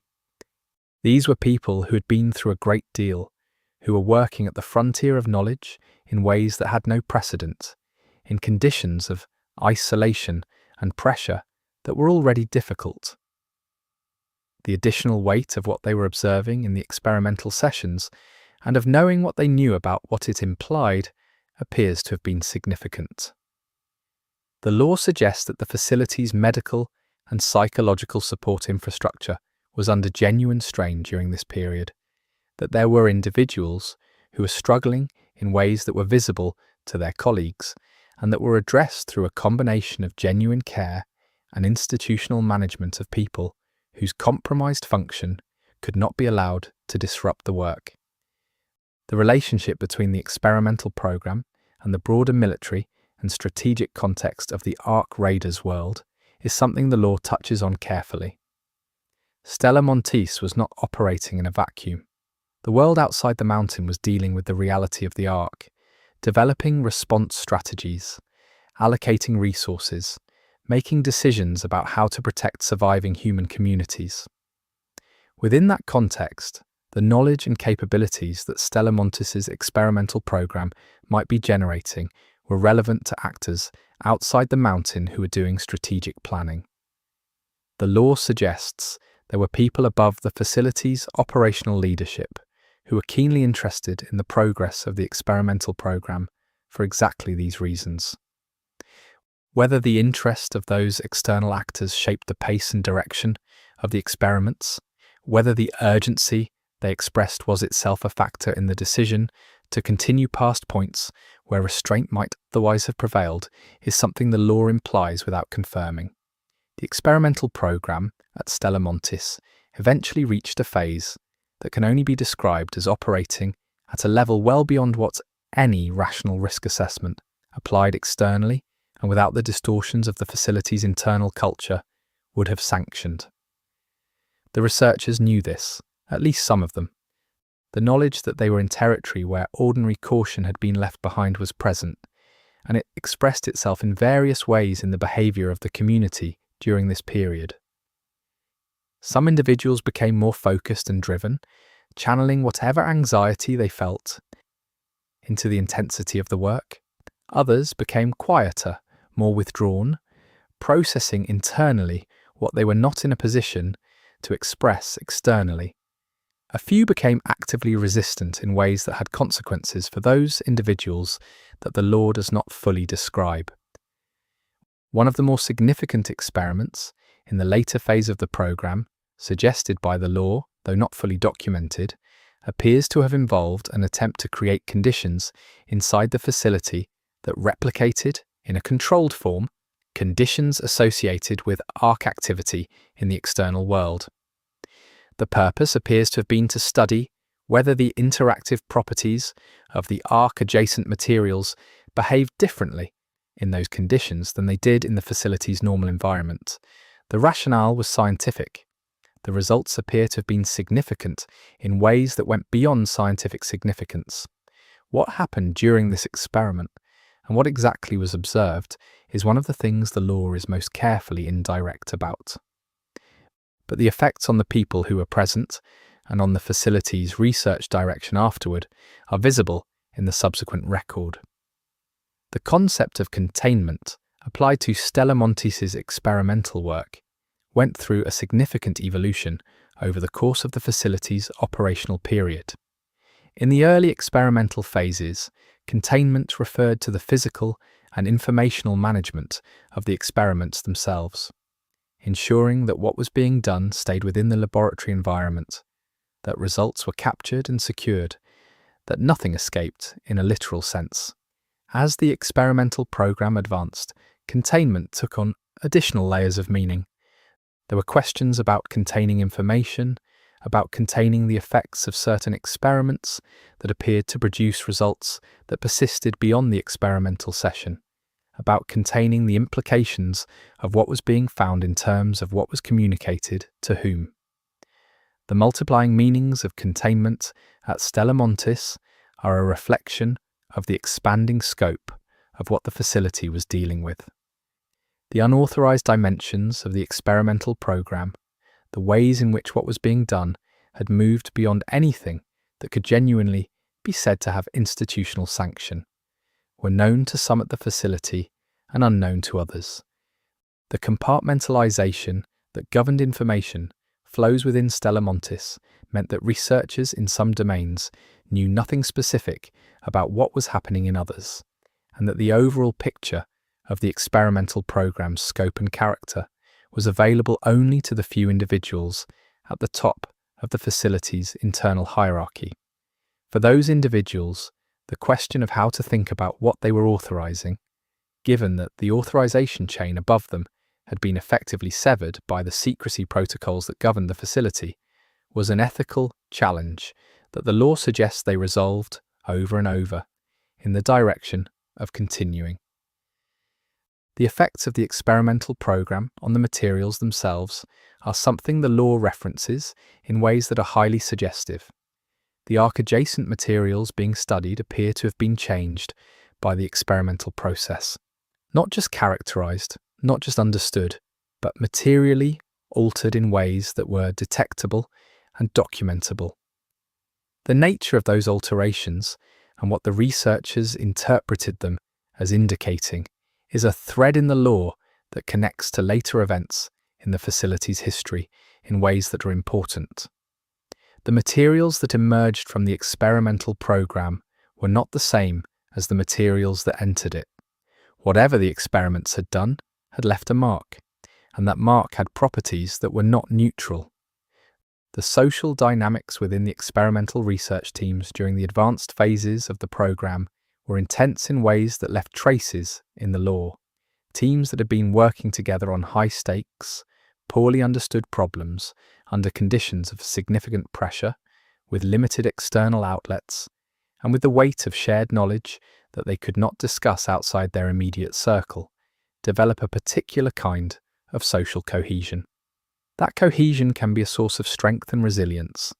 It can also be a source of collective distortion, a shared frame for interpreting events that reinforces itself and becomes progressively harder to examine critically from inside. The research teams in the advanced experimental phases of Stella Montis' program appear to have developed exactly this kind of intense internal cohesion, with both its strengths and its dangers. The question of intent is one that the law never fully resolves for the experimental program. Were the experiments at Stella Montis conducted with the intention of protecting humanity from the Ark, or were they conducted for other reasons? The honest answer suggested by the law is that it was probably both at different points and for different individuals, and that the relationship between those motivations shifted as the program developed. The early experiments were almost certainly driven primarily by the protective intent. The later experiments, particularly those that had moved into territory that was not clearly connected to any defensive application, appear to have been driven as much by scientific fascination and institutional momentum as by any clear strategic purpose. The lack of a clear strategic connection to a protective end state is one of the things that makes the later phases of the experimental program most difficult to defend ethically. One of the things that the experimental program at Stella Montis appears to have produced, beyond specific findings about the materials and the arc system, was a change in the researchers themselves. Exposure to the materials in experimental conditions and exposure to the phenomena those experiments produced appears to have had effects that were not purely cognitive. The law suggests that individuals who are most deeply involved in the advanced experimental phases came out of that involvement changed in ways that went beyond the normal changes produced by significant professional experience. The nature of those changes, and whether they were understood by the individuals themselves or only visible from outside, is something the law handles indirectly. But the suggestion that the experimental program changed the people who conducted it, in some sense beyond the ordinary, is present in the available material. The final experiments of the main program at Stella Montis, the experiments that the facility's research had been building toward for years, appear to have been conducted in a period of extraordinary intensity. The interval had narrowed dramatically. The ark's presence in the world outside was becoming harder to ignore, even for populations that had been insulated from the worst of it.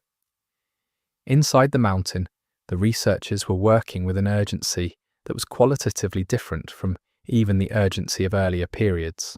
They were running out of time, and they knew it, and the knowledge of that was pushing them in directions that calmer circumstances would not have endorsed. The experiments conducted in this final phase are the ones that the law treats with the most care and the most indirectness, which is itself a signal about their significance and about the nature of what happened during them. The results of those final experiments are something the law suggests were, depending on how you read them, either a partial success or a catastrophic failure, or possibly both simultaneously. The distinction between success and failure in this context is blurred by the question of what the experiments were actually trying to achieve, which, by the final phase of the program, was not something that any single clean formulation could capture. Different researchers had different criteria for what success would look like. The results appear to have met some of those criteria while dramatically failing others. What they produced in the facility in the immediate aftermath of those final sessions was not the controlled, accessible situation that the experimental design had theoretically anticipated. It was something else, something that the researchers were still trying to understand when the external world began, in its own dramatic way, to change the situation entirely.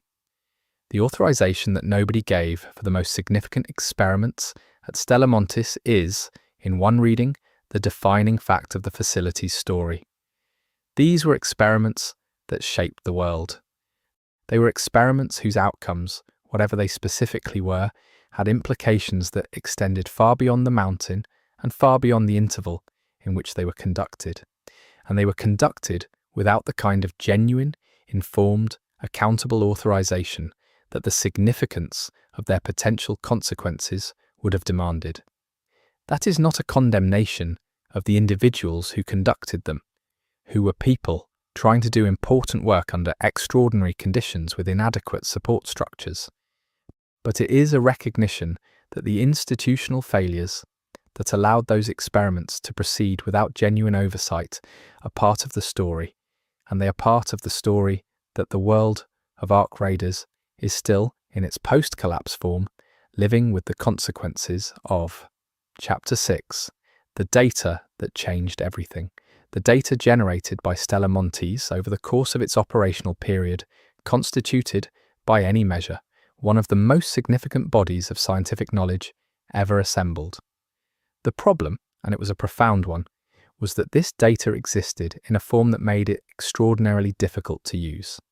It was fragmented across the facility's compartmentalized information architecture. It was recorded in frameworks and vocabularies that were products of the specific intellectual culture of Stella Montis and that were not straightforwardly legible to people who had not been part of that culture.